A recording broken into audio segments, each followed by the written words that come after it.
Le vent froid du matin balayait les ruelles étroites de Colmar, faisant bruisser les branches des arbres, comme des doigts impatients. La ville, avec son charme coloré et ses façades à colombages, s'éveillait lentement.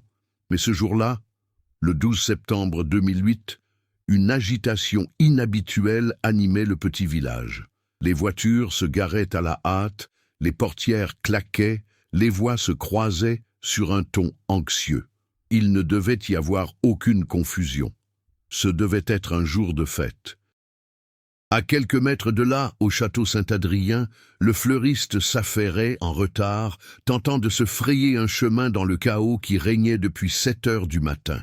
Les fleurs destinées à orner le grand hall étaient entassées sur le sol du jardin, encore dans leur boîte. Non pas par sa faute, mais parce que la mariée était introuvable. La jeune Élise Moreau, 27 ans, était connue en ville pour son comportement méticuleux, presque méthodique. Professeure d'art plastique dans une école locale, elle menait une vie d'une organisation impeccable. Elle se levait à 6 heures, courait le long du canal, arrivait toujours au travail 10 minutes en avance et n'oubliait jamais un rendez-vous. Son mariage avec Antoine Lemaître, homme d'affaires respecté et héritier d'un domaine viticole traditionnel, était attendu avec impatience par ses proches. Non seulement parce qu'il s'agissait d'un événement mondain important, mais aussi parce que, aux yeux de tous, Élise incarnait la stabilité et Antoine, l'ambition réussie.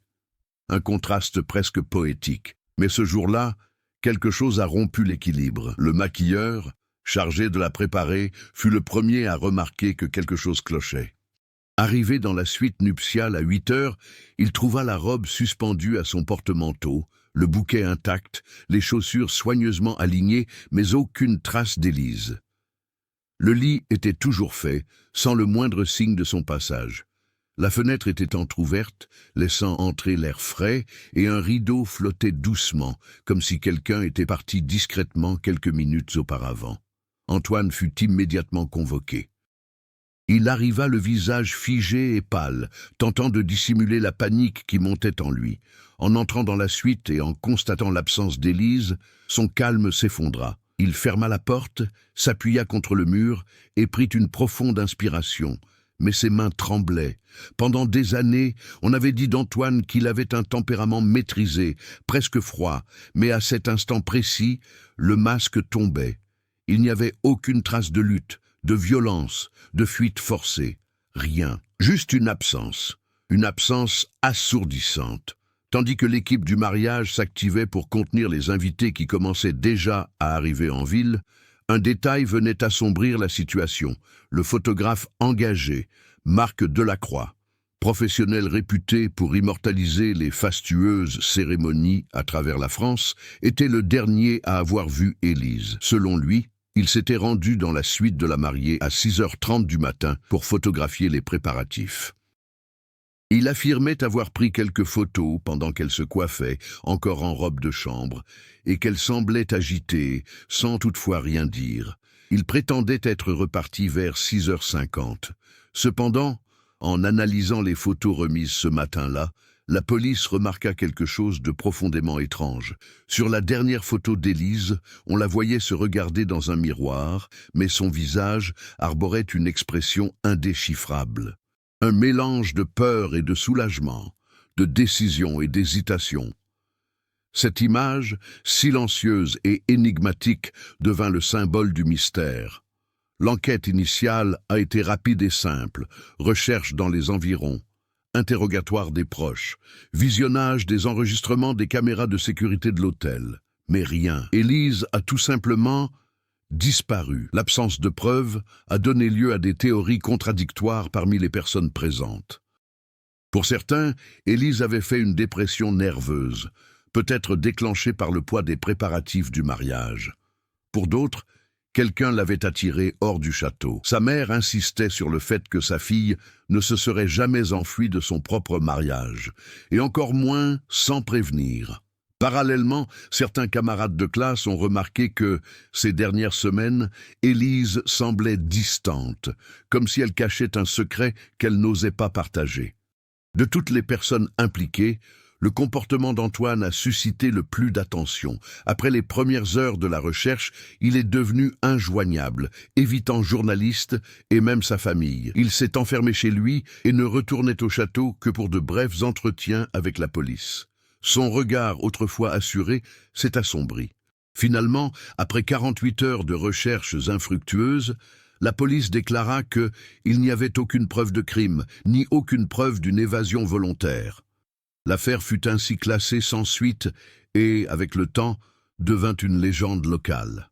Pendant 17 ans, Élise est restée un fantôme dans la mémoire de la ville, jusqu'à ce qu'en 2025, le silence soit rompu.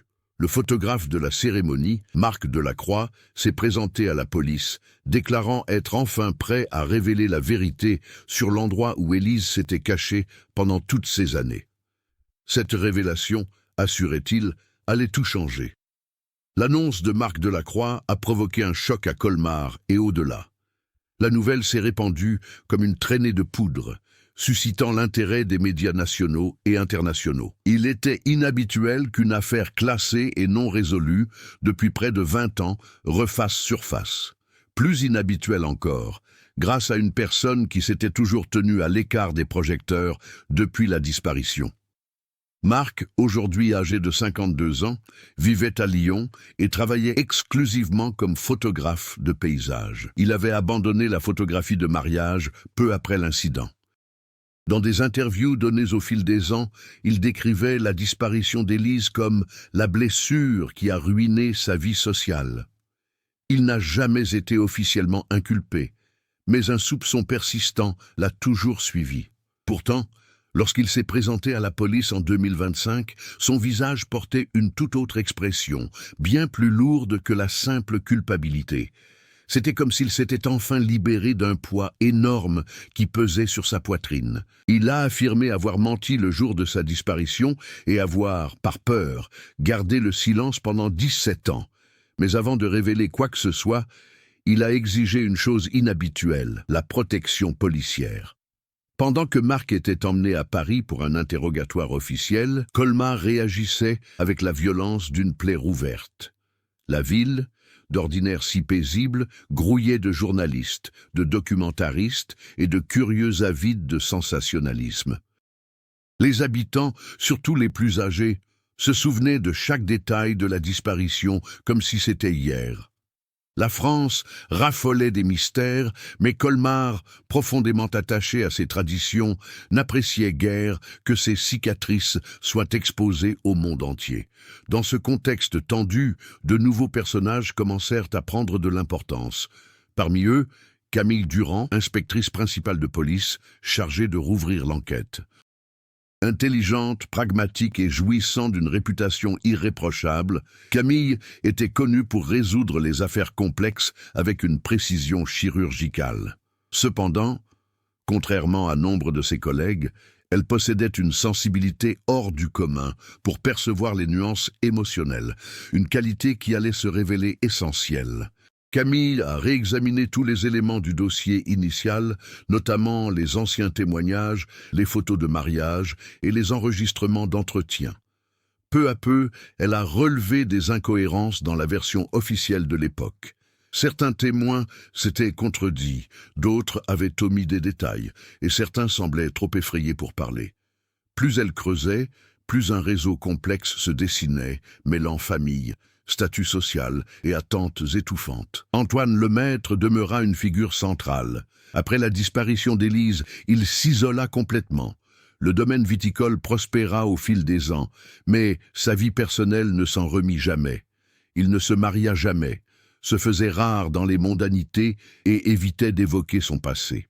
Lorsque la police le contacta pour rouvrir l'enquête, sa réaction fut d'une froideur absolue. Lorsque Camille se rendit en personne au domaine viticole pour l'interroger, elle découvrit un homme méconnaissable. Cheveux grisonnants et cernes profonds sous les yeux, Antoine paraissait distant, mais dégageait aussi une force tranquille qui le rendait difficile à cerner. Il répondit aux questions avec une précision presque mécanique. Mais l'inspectrice sentait bien que derrière cette maîtrise de soi se cachait quelque chose. quelque chose qu'il refusait de laisser transparaître. Un autre personnage important fut Madame Moreau, la mère d'Élise. À 68 ans, elle vivait seule dans la maison où sa fille avait grandi. La disparition d'Élise avait profondément marqué son existence. Dans sa jeunesse, elle avait gardé espoir. Plus tard, elle avait commencé à vivre presque machinalement. Lorsqu'elle apprit la réouverture de l'enquête, sa réaction mêla chagrin et une lueur d'espoir, une étincelle qu'elle s'efforçait de contenir pour éviter qu'elle ne s'embrase à nouveau. Un élément plus indirect de l'intrigue, mais tout aussi pertinent, était Henri Gagnon, ami d'enfance et confident d'Élise durant ses études. Il avait déménagé à Marseille peu avant ses fiançailles et, curieusement, n'avait jamais figuré dans l'enquête initiale. Camille découvrit d'anciens messages échangés entre eux, quelques semaines avant la disparition. Les conversations étaient empreintes d'affection, mais rien ne laissait supposer l'implication d'Henri. Son absence de l'enquête attira néanmoins l'attention de l'inspectrice. Pendant que Camille rassemblait les fragments du passé, Marc Delacroix commença enfin à raconter sa version des faits. Il expliqua qu'Élise l'avait abordé le matin du mariage, lui demandant de supprimer toutes les photos prises ce jour-là, sauf une, le selfie pris dans le miroir. Selon Marc, Élise était nerveuse mais déterminée. Il essaya de lui faire expliquer pourquoi, mais elle lui demanda simplement de lui faire confiance et de préserver cette image.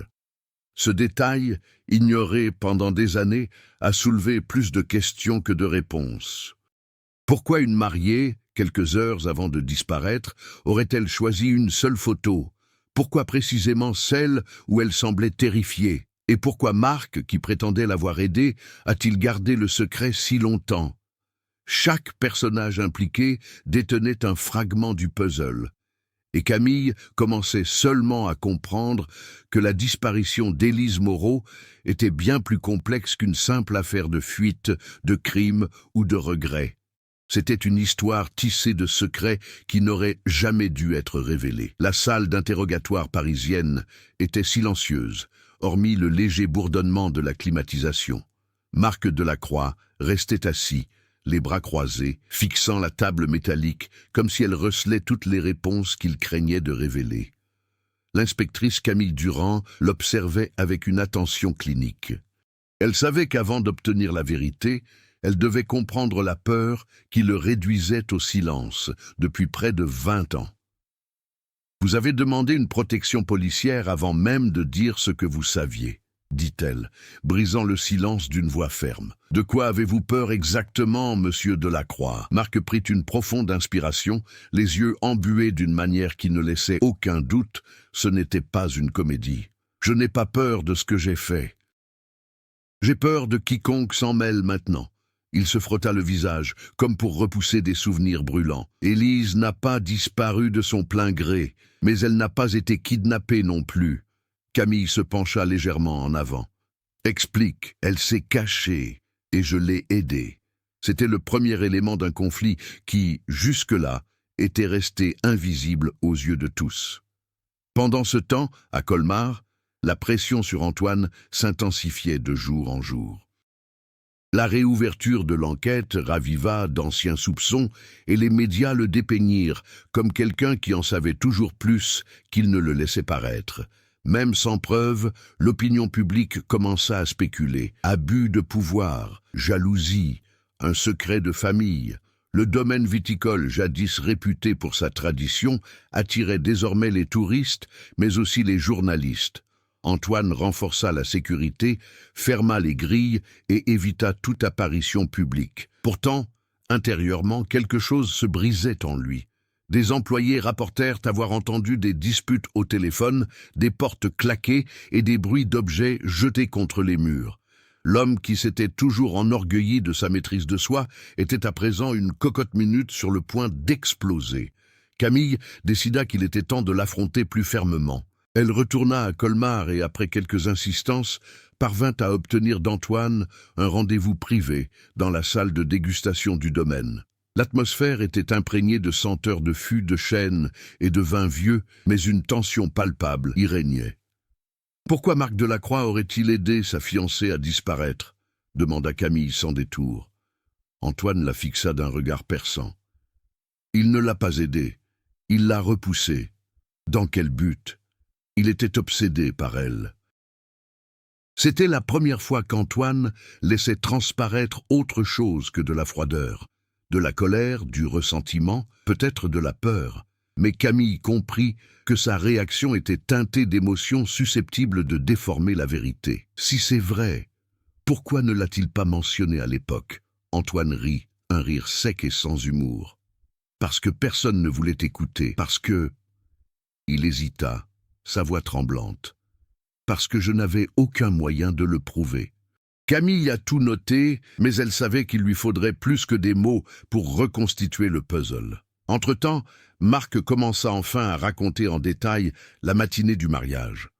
Selon lui, Élise l'avait abordé peu après 6 heures du matin, seule, anxieuse, mais extrêmement concentrée. Elle m'a dit qu'elle devait disparaître quelques jours. C'est tout. Elle n'a pas précisé où elle allait. Elle n'a pas dit pourquoi. Et elle m'a demandé de supprimer toutes les photos, sauf celle du miroir. Avez-vous demandé pourquoi? Camille a insisté. Bien sûr que j'ai demandé, mais elle était terrifiée. Je ne l'avais jamais vue comme ça. Et pourquoi conserver cette photo pendant 17 ans? Marc la regarda avec une peur véritable. Parce que c'était la seule garantie que je pourrais un jour prouver que je ne lui avais pas fait de mal. C'était ma protection. Mais un détail a tout changé. Après qu'elle eut quitté la suite, je l'ai suivie jusqu'au bout du couloir. Elle n'est pas descendue au jardin. Elle n'est pas allée au parking. Elle est montée par l'escalier de service. Camille plissa les yeux. Où mène cette échelle? Au grenier du château, un endroit presque jamais fréquenté. À ce moment-là, il était fermé à clé, mais elle en possédait une. Cette révélation a été un choc. Le château avait été fouillé plusieurs jours après la disparition, mais le grenier n'avait jamais été examiné lors des premières phases des recherches. Ce n'est que plusieurs jours plus tard, alors qu'il était déjà vide, que cela fut fait. Cela soulevait une possibilité troublante. Élise aurait pu rester cachée sur le lieu même de la cérémonie pendant des heures, voire des jours, sans être découverte. Pourquoi? Camille dut prendre une grande inspiration avant de poser la question qui la taraudait. « Marc, est-ce que quelqu'un savait qu'elle avait cette clé ?» 3 personnes seulement. Moi, elle et... Et qui? Antoine. La tension montait. Les secrets commençaient à s'entremêler, et chaque nouvelle information semblait pousser Camille vers un abîme qu'elle commençait à peine à entrevoir. Il était 10h14, lorsque la mère de Claire frappa pour la 3e fois à la porte de la chambre d'auberge, sa voix mêlant anxiété et douceur. « Claire, ma chère, tout va bien là-bas ?» Aucune réponse. La robe était là, impeccable. Les chaussures parfaitement alignées, le bouquet encore humide de la fraîcheur de l'aube de mai reposait comme une promesse non tenue. Mais Claire n'était pas là. La porte ne portait aucune trace d'effraction, et pendant les premières minutes, tout le monde crut qu'elle faisait simplement un petit tour pour reprendre son souffle avant le grand moment. Après tout, il était courant dans le village que les futurs mariés se rendent au bord de la Loire pour un petit rituel, où selon la tradition locale, se laver les mains dans l'eau vive chassait les mauvaises énergies. Mais à mesure que les minutes se transformaient en heures, ce sentiment de normalité s'est dissipé. Le premier indice et la première contradiction. L'aubergiste affirma avoir vu Claire descendre l'escalier à 9h50, vêtue d'une veste légère et tenant quelque chose qui ressemblait à une enveloppe. Mais un client jura avoir vu une femme présentant les mêmes caractéristiques aller dans la direction opposée, monter à l'étage et non descendre. Lorsque le marié, Étienne, arriva sur les lieux et apprit ce qui s'était passé, il devint livide. Il le répétait comme un mantra brisé. « Elle ne ferait pas ça. Claire ne me ferait pas ça. » La police locale n'a été appelée qu'à 11h32, lorsque la famille a admis qu'il ne s'agissait pas d'un simple trac avant le mariage. C'était une disparition. Les recherches commencèrent et le mystère s'épaissit. Les villageois se mobilisèrent aussitôt. Ils longèrent les rives de la Loire. traversèrent les petits bois au nord et parcoururent les sentiers étroits que Claire empruntait lorsqu'elle voulait photographier les fleurs sauvages. Le photographe du mariage, Luc Moreau, s'est lui aussi joint aux recherches. C'était un homme méticuleux qui avait le don de remarquer des détails que les autres ne voyaient pas. Il avait photographié Claire quelques minutes avant la répétition et se souvenait parfaitement de son expression sereine. Rien ne laissait présager une fuite. Rien ne laissait transparaître la peur, mais un témoin a ajouté un élément troublant à l'affaire. Une femme âgée a déclaré avoir vu Claire entrer rapidement dans le vieux hangar à bateaux, un endroit que tout le monde évitait depuis que les inondations de 1998 l'avaient rendu inhabitable. Cependant, lorsque la police s'y est rendue, elle n'a trouvé que de la poussière, des planches pourries et l'écho du vent. Et puis quelqu'un a remarqué quelque chose qui a glacé le sang de tout le monde. L'appareil photo de Claire, son compagnon inséparable, avait lui aussi disparu. Pour une photographe passionnée, sortir sans son appareil photo revenait à sortir sans son identité. Le marié devient suspect. Comme c'est toujours le cas lors de disparitions, la police a porté son attention sur les proches. Étienne a été interrogé à 3 reprises. Tout le village savait que le couple filait le parfait amour, mais un détail a attiré l'attention des enquêteurs. La nuit précédente, des voisins avaient entendu une dispute étouffée dans la chambre du couple. Rien de trop fort, juste des phrases courtes et tendues. Un des extraits rapportés, « Claire ne fait pas demi-tour maintenant ». Étienne a nié catégoriquement qu'il s'agissait d'une dispute. Il a affirmé que Claire était simplement nerveuse à cause de la fête, du nombre d'invités et de la présence d'un parent qu'elle n'appréciait pas. La police n'a trouvé aucune preuve contre lui, mais le doute persistait. Les médias font de Claire un symbole. La disparition d'une mariée quelques minutes avant son mariage étant un événement rare, l'affaire a rapidement fait les gros titres de la presse française. Les journaux parisiens ont dépêché des reporters et l'affaire est devenue un véritable spectacle médiatique. Les photos de Claire, souriante, les cheveux bruns négligemment attachés, ont fait la une des journaux. Le village était envahi par des caméras, des microphones et des théories absurdes. Certains disaient qu'elle s'était enfuie, d'autres disaient qu'elle avait été kidnappée, et quelques autres que Claire avait découvert quelque chose de troublant concernant un membre de la famille. Mais au fond, personne ne savait rien. Une découverte troublante. 2 jours après les premières recherches, un pêcheur a retrouvé le bouquet de la mariée, pris dans des branches sur la rive du fleuve, intact, comme s'il avait été soigneusement déposé là. Ce qui est étrange, le courant dans cette zone était trop fort pour transporter quelque chose d'aussi léger sans détruire les fleurs. La police a interprété cela comme possible mise en scène. Claire voulait-elle laisser des traces ? Ou bien quelqu'un essayait-il d'inventer une histoire? L'affaire s'est rapidement enlisée faute d'autres pistes. L'appareil photo n'a jamais été retrouvé. Claire n'a plus jamais été revue. À la fin de la première semaine, Étienne a cessé de donner des interviews. À la fin du premier mois, le village reprit peu à peu son cours normal. Seul Luc Moreau, le photographe, continua de s'intéresser à l'affaire. Il conserva plus de photos de Claire que quiconque et disait qu'il y avait quelque chose d'étrange à leur sujet, quelque chose qu'il ne pourrait jamais expliquer. Et c'est lui, 17 ans plus tard, qui révélerait où elle avait été pendant tout ce temps. Mais pas comme on l'aurait imaginé. Pendant des années, Luc Moreau a continué à travailler comme photographe événementiel en France, mais il n'a jamais pu se défaire du malaise que la liaison de Claire lui avait laissé. Il repassait mentalement en revue chaque détail de cette journée. La douce lumière de sa chambre, le reflet dans ses yeux lorsqu'elle parlait de choses que seul un artiste comprend. La légère tension palpable lorsqu'elle a mentionné le nom d'une personne qu'il ne connaissait pas. Mais ce qui le hantait le plus, c'était la dernière photo qu'il avait prise d'elle. Claire seule, à la fenêtre de l'auberge, le regard absent, comme si elle pressentait quelque chose d'inquiétant. Pendant 17 ans, cette image est restée en sommeil dans un album oublié, jusqu'à ce qu'un événement inhabituel oblige Luc à revisiter le passé. Un client étrange. Durant l'été 2022, Luc reçut un appel inattendu. C'était un homme qui parlait français avec un léger accent étranger. Il se présenta simplement comme Gideon et expliqua qu'il avait besoin de toute urgence des services de Luc pour cataloguer et restaurer une ancienne collection de photographies trouvées dans une propriété récemment acquise.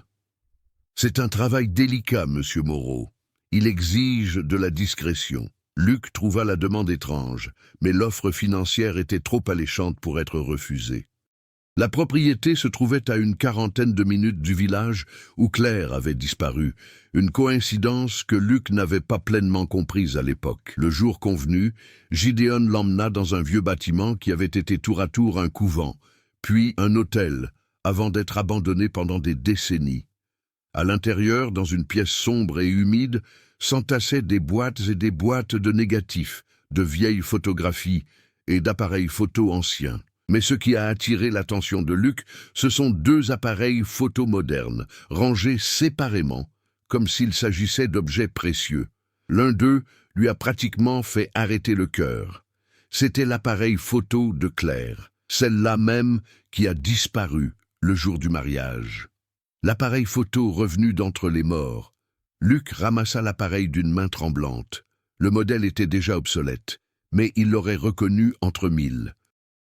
Il existe des appareils photo qui marquent la vie d'un photographe, comme s'il possédait une âme. Il l'appela, sans grand espoir, et un léger clic retentit. L'appareil photo fonctionnait encore.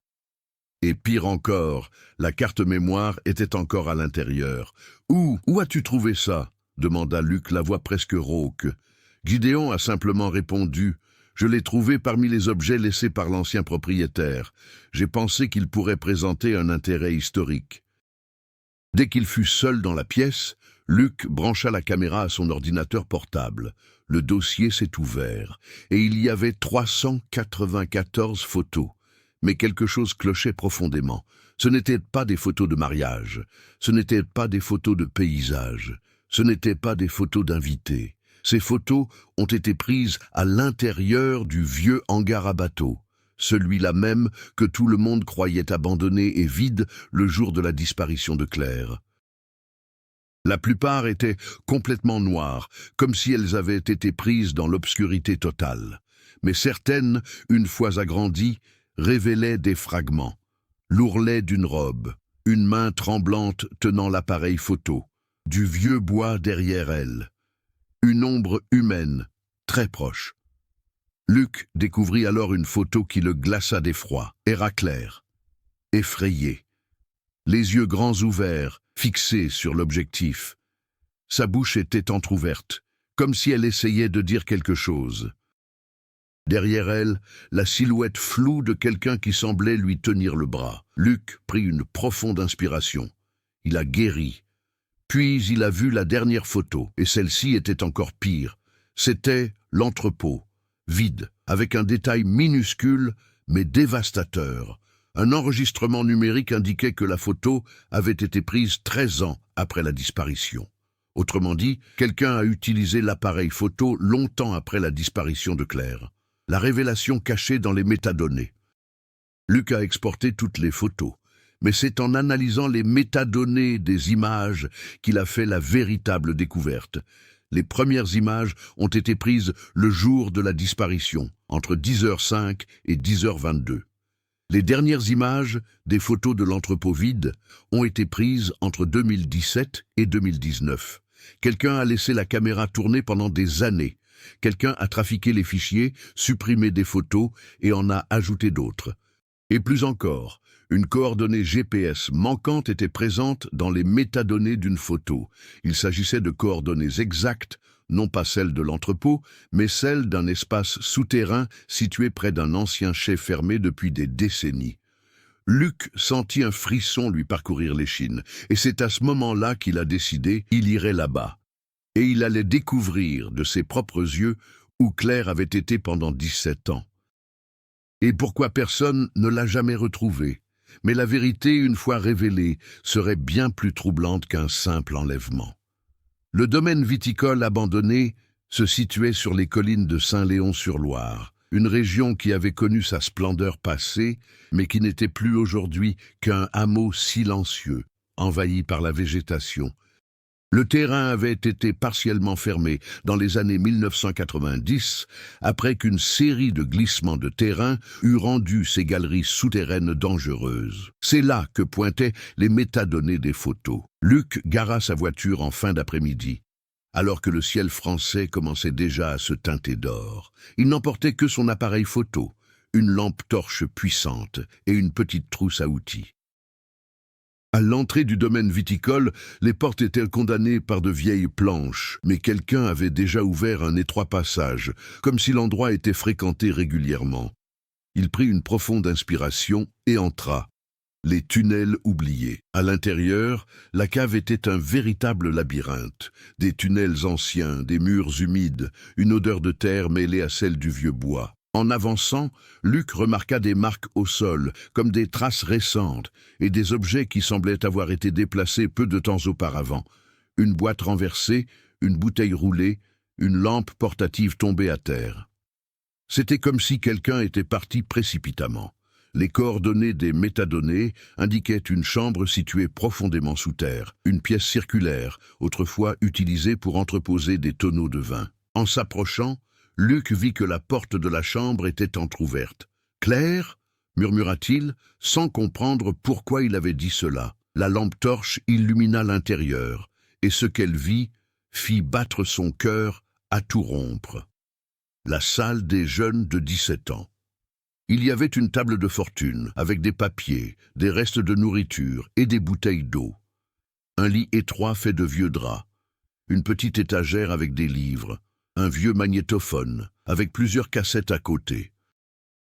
Et puis, au centre de la pièce, un objet incrusté dans le sol comme un autel macabre, une fresque de photographies, des centaines, photos prises par Claire, photos prises les jours de sa disparition, photos de son vieillissement, des photos dont personne ne soupçonnait l'existence jusqu'alors. Claire a 25 ans, Claire.com, 28, Claire comme 32, Claire comme 36, Claire comme 40.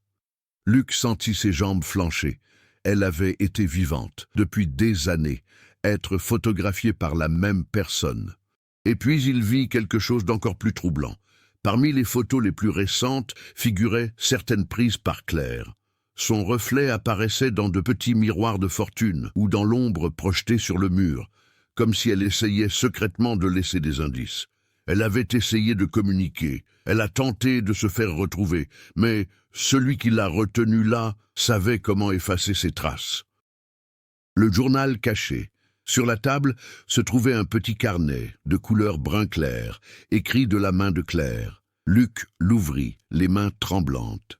Les premières pages étaient datées de plusieurs jours après la disparition. « Il m'a amené ici. Il a dit que c'était pour mon bien. Il a dit que les gens là-bas ne me comprennent pas, qu'ils ne me méritent pas. J'ai essayé de m'échapper 2 fois. Il sait toujours quand j'essaie. J'entendais pas la nuit. Il parle à quelqu'un. Il ne me laisse jamais voir qui c'est. Mais au fil du temps, l'écriture changea. Elle devint plus tremblante, plus courte, plus désespérée.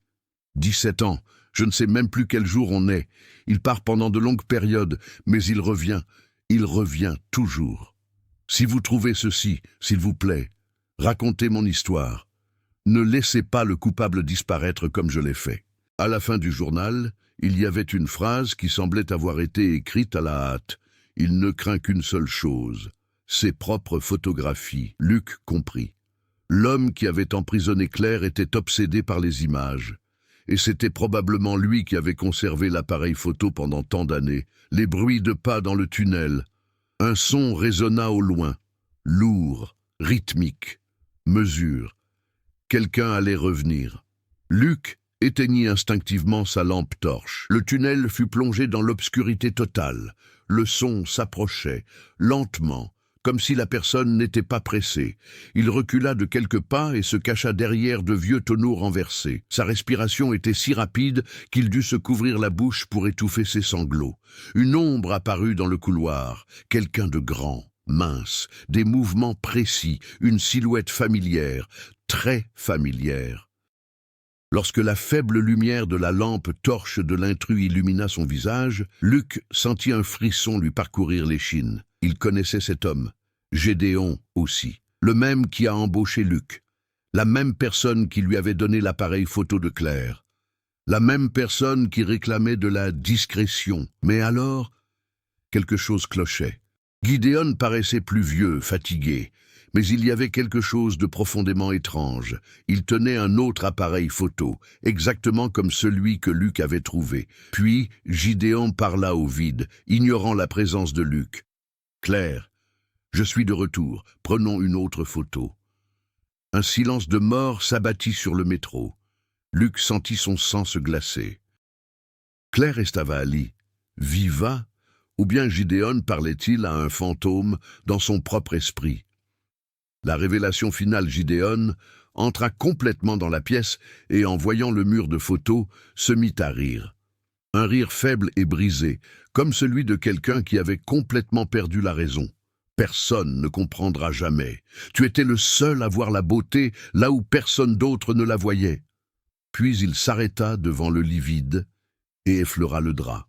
« Pourquoi t'es-tu enfui, après tout ce que j'ai fait pour toi ?» Luc ressentit un choc. Claire s'était enfuie. Avant même qu'il puisse formuler une pensée, Gideon se retourna et aperçut la faible lueur du reflet métallique de l'appareil photo de Luc derrière les barils.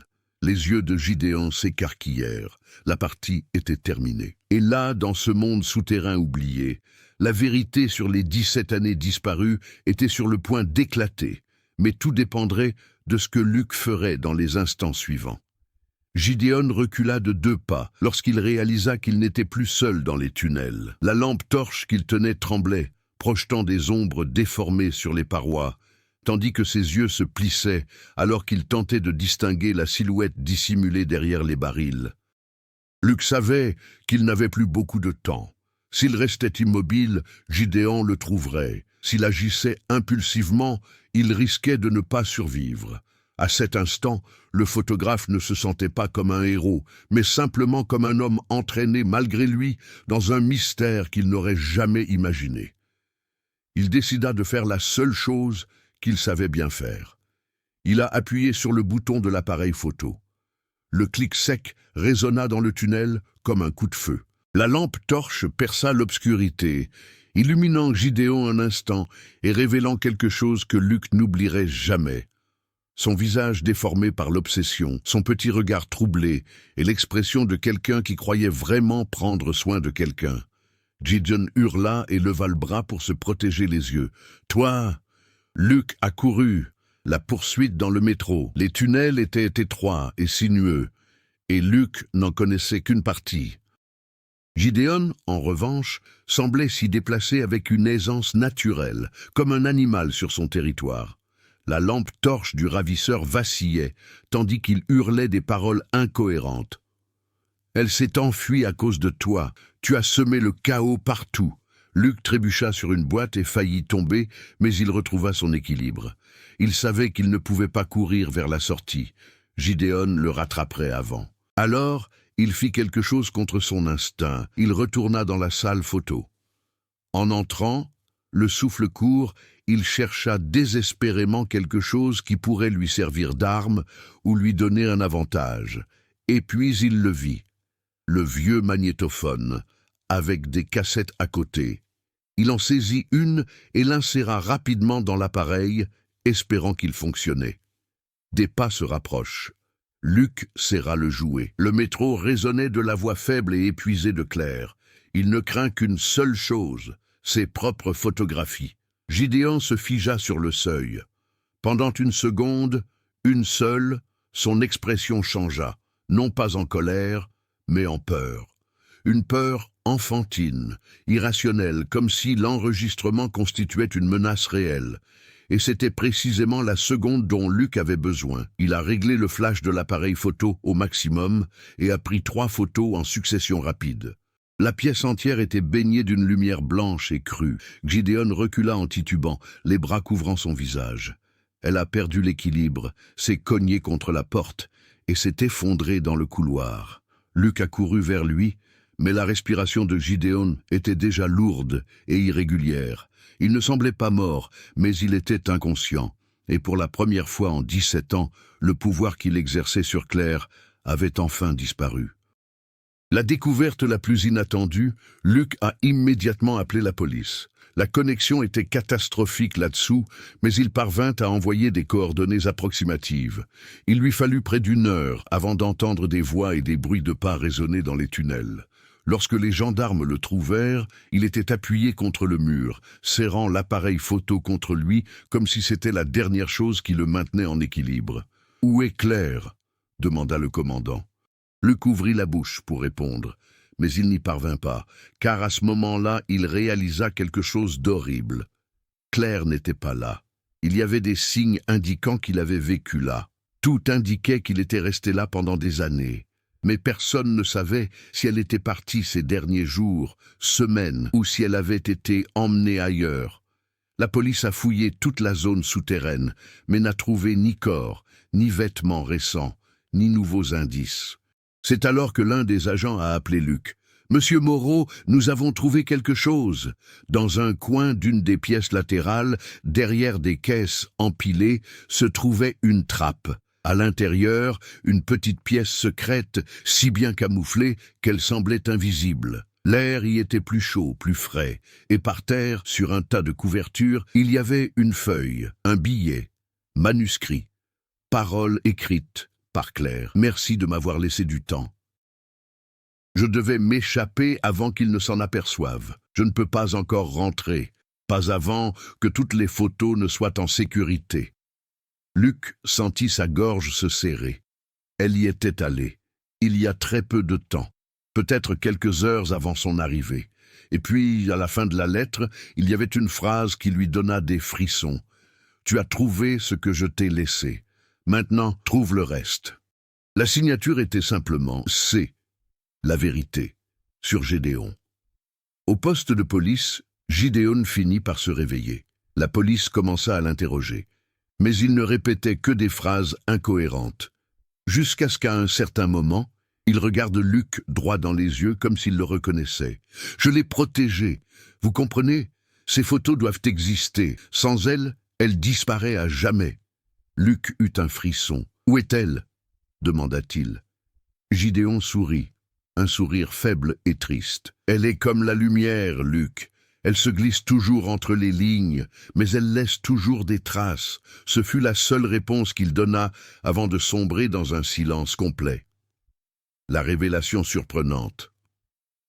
Des heures plus tard, alors que tout semblait terminé, Luc a finalement pu accéder à la deuxième carte mémoire trouvée dans le compartiment secret de l'appareil photo.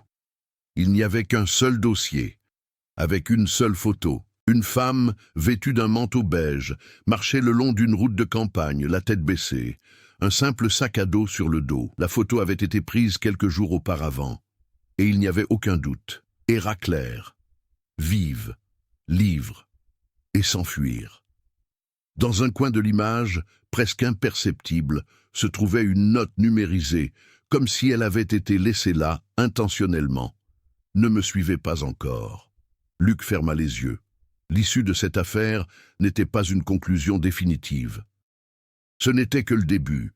L'affaire de la mariée disparue, qui pendant 17 ans n'avait été qu'un murmure dans la mémoire d'une petite ville française, a fait la une des journaux avant même que Luc ne quitte le commissariat.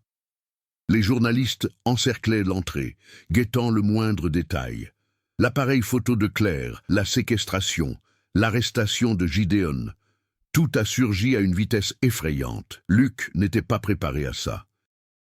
Alors qu'il tentait de se frayer un chemin à travers la foule, des flashs crépitaient dans sa direction, des journalistes lui criaient des questions, et il ressentit une étrange ironie en réalisant qu'il se trouvait désormais de l'autre côté de l'objectif. La police l'escorta jusqu'à la voiture, mais le murmure semblait le suivre, comme si chaque pas résonnait plus fort que le précédent. Le poids de la découverte. Cette nuit-là, Luc rentra dans son petit appartement lyonnais, mais il ne parvint pas à dormir. L'image de Claire marchant seule le long de la route de campagne le hantait comme une plaie ouverte. Elle était vivante, cela était certain, mais elle fuyait aussi quelque chose qu'il ne comprenait pas encore, et un message lui avait été laissé. « Ne me suivez pas encore. » Encore. Ce mot le rongeait de l'intérieur. Cela signifiait-il que Claire attendait quelque chose de lui? Ou bien cherchait-il simplement à le mettre en garde contre un danger plus grand? Luc repassa mentalement en revue chaque détail qu'il avait découvert au domaine viticole. La fresque photographique, les journaux intimes, la pièce secrète, les objets soigneusement disposés. Tout indiquait que Claire avait eu le temps de préparer sa fuite. Elle n'était plus une simple victime. Elle avait agi avec intelligence et discrétion. Mais où a-t-elle bien pu aller? Et le plus troublant, pourquoi continuait-elle à être photographiée même après s'être échappée? La recherche prend forme. 2 jours plus tard, la police française convoqua une conférence de presse. Gideon, qui refusait de s'alimenter et parlait de moins en moins, allait subir des examens psychiatriques. Son état mental était instable, mais les chercheurs étaient déjà certains d'une chose. Il n'avait pas travaillé seul. Il y avait trop de preuves, des empreintes digitales différentes, des traces d'objets récents enterrés, des dates incohérentes. De plus, certaines photos de la fresque montraient Claire dans des positions et sous des angles qui laissaient supposer la présence d'une autre personne, qui observait, prenait des photos, sans jamais se révéler. La conclusion était inévitable. Quelqu'un d'autre était au courant de la captivité, et quelqu'un a aidé Claire à s'échapper. Cet événement a relancé la frénésie médiatique, alimentant les spéculations sur des complices, des sectes isolées, des collectionneurs de photographies obscures, et même des théories du complot impliquant des réseaux de surveillance clandestins. Luc a essayé de se tenir à l'écart de ce tourbillon, mais la police l'a rappelé.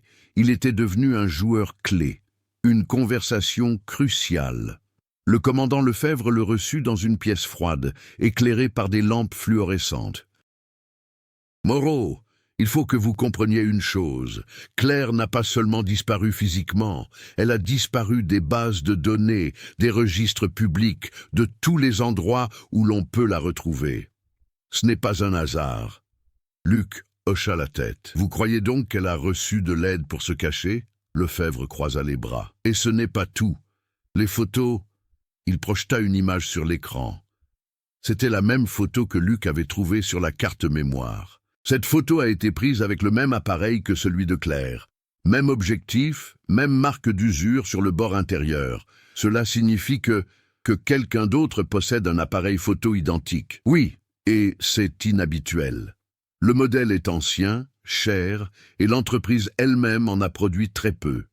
Nous suivons les acheteurs. Luc eut un frisson. Et ont-ils trouvé quelqu'un? Pas encore. Mais nous avons trouvé ceci. Le commandant déposa sur la table un agrandissement d'un détail de la photo. À gauche, presque invisible, se dessinait une silhouette floue. Quelqu'un marche derrière Claire. Elle n'était pas seule, conclut Lefebvre. Luc déglutit difficilement. La réaction du public est le fantôme de Claire. À mesure que l'enquête progressait, le public commençait à faire de Claire une figure mythique. Des émissions de télévision recréaient sa dernière apparition avant le mariage. Les gros titres parlaient de la captivité de la mariée disparue, et des documentaristes tentaient de retracer sa vie. Et, ironiquement, son image était plus répandue que jamais. Mais pour Luc, cela ne fit qu'accroître son angoisse. Claire semblait de plus en plus distante, comme si elle avait toujours une longueur d'avance. Il recevait des messages d'inconnus affirmant avoir aperçu des femmes lui ressemblant dans différentes villes françaises. Mais toutes ces pistes étaient fausses. Jusqu'à ce qu'un matin pluvieux, un événement inattendu se produise. L'enveloppe sans adresse de retour. En ouvrant sa boîte aux lettres, Luc trouva une enveloppe brune, sans timbre ni cachet de la poste. Quelqu'un l'y avait déposée manuellement. À l'intérieur, il n'y avait qu'une seule photographie. Claire, en profil, dans une gare. Et derrière elle, une main posée sur son épaule. Mais le véritable choc venait du dos. Une phrase écrite de sa main. « Maintenant, suivez-moi ». Luc eut l'impression que le monde s'arrêtait un instant. Claire ne demandait pas simplement de l'aide. Elle guidait l'étape suivante.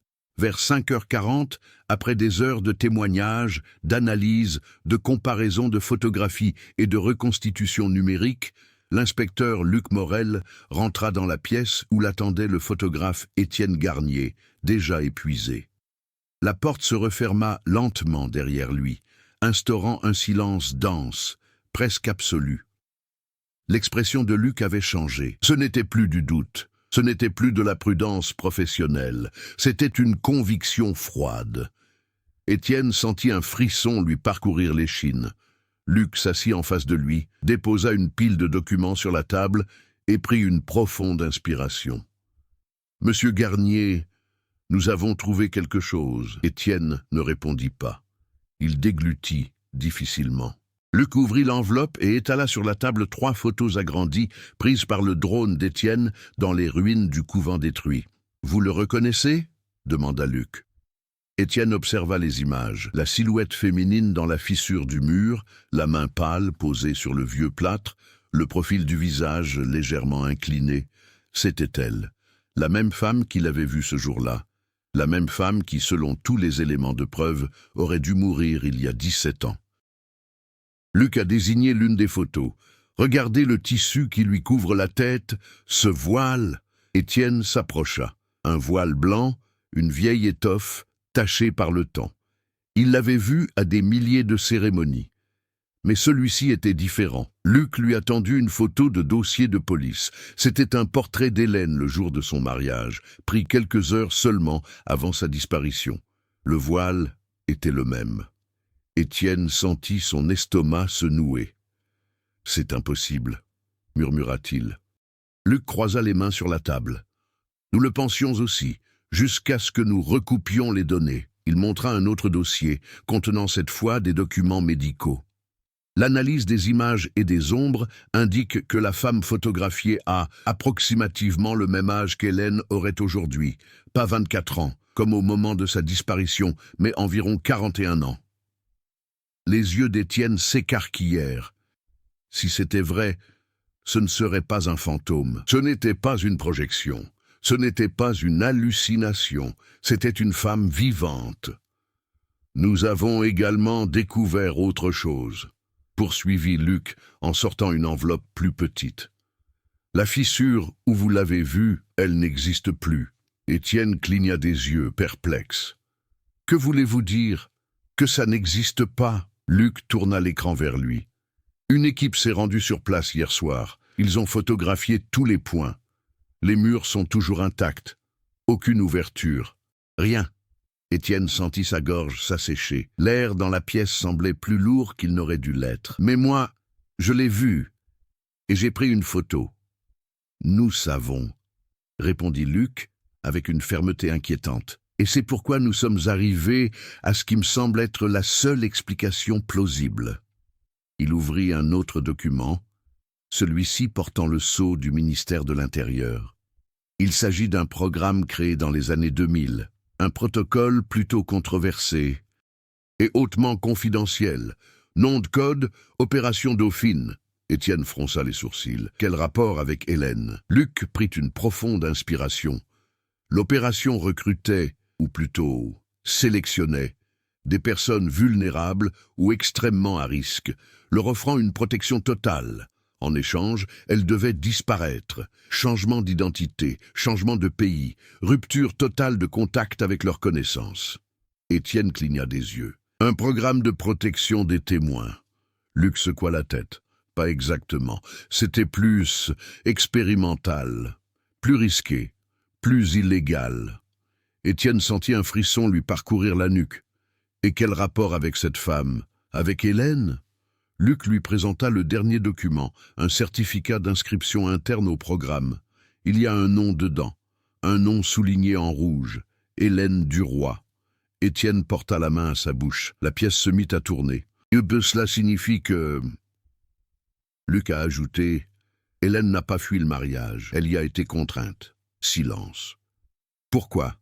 Demanda Étienne, presque à voix basse. Luc se pencha en avant. Parce qu'elle a été témoin de quelque chose 48 heures avant le mariage. Quelque chose impliquant des personnes influentes, des gens du gouvernement et du secteur privé. Quelque chose qui ne pouvait pas fuiter. Étienne prit une profonde inspiration. Elle était donc cachée dans le couvent? Non. Luc secoua la tête. Elle a été déplacée à plusieurs reprises au fil des ans, mais le couvent était l'un des lieux de passage. Elle y a vécu, oui, pendant plus de 15 ans.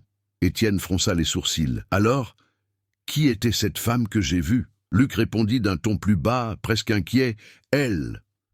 Mais vous avez dit qu'elle n'était plus là.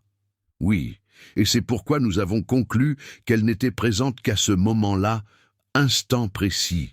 La voix de Luc tremblait. Vous l'avez trouvée au seul moment possible. Une coïncidence statistiquement absurde. Étienne essaya d'organiser ses pensées. Mais qu'en est-il de l'ouverture dans le mur? Elle a disparu. Luc prit une profonde inspiration. Parce qu'il ne s'agissait pas d'une ouverture ordinaire. La conception comprenait des issues de secours dissimulées qui ne pouvaient être ouvertes que de l'intérieur. Et elle se fermait automatiquement. Étienne sentit son cœur s'emballer. Donc, elle se cachait, juste là, au moment où la photo a été prise. Luc hocha la tête, et seulement parce que j'étais de passage.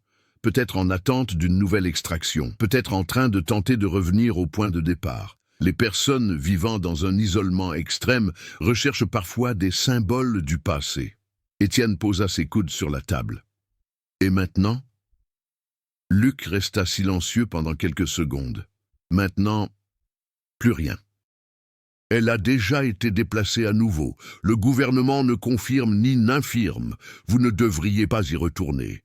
Vous ne devriez pas publier les photos. Étienne regarda l'image agrandie. La femme au voile. La femme qui paraissait âgée, mais qui restait reconnaissable. « Elle m'a vu », murmura-t-il. Luc a répondu « Oui », et il n'a pas réagi. Cela en dit long. Étienne déglutit difficilement. Sa disparition n'a donc jamais été un mystère romantique. Luc se leva. Ce n'était jamais une fuite, ce n'était jamais une trahison, c'était de la survie. Étienne regarda les photos une dernière fois. Et son fiancé?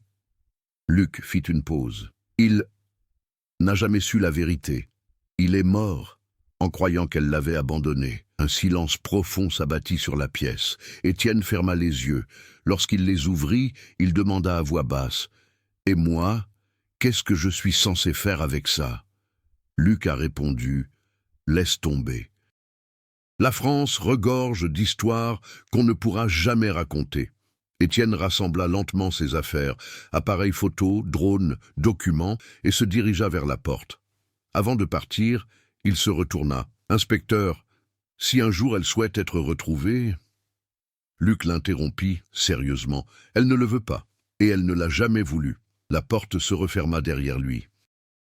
Et l'histoire de la mariée disparue, enfin expliquée, enfin révélée, reprit son cours comme elle l'avait toujours fait. Un secret que personne n'aurait dû découvrir.